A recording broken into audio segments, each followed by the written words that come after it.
ნორვეგიის პრემიერ-მინისტრმა სამშაბათს მინისტრთა კაბინეტში ახალი მთავრობა წარადგინა. ყველაზე დიდი სიურპრიზი ნატოს ყოფილი გენერალური მდივნის იენს სტოლტენბერგის ფინანსთა მინისტრის თანამდებობაზე დაბრუნება იყო.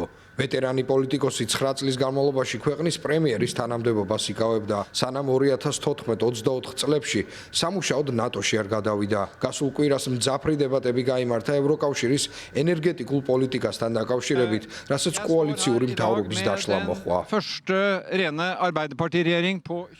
აქ მე დღეს 25 წლის განმავლობაში პირველად ვდგავარ საუკეთესო ლეიბორისტულ მთავრობასთან ერთად. აქ არის რამდენიმე ახალი სახე, ასევე არიან ცნობილი პოლიტიკოსებიც.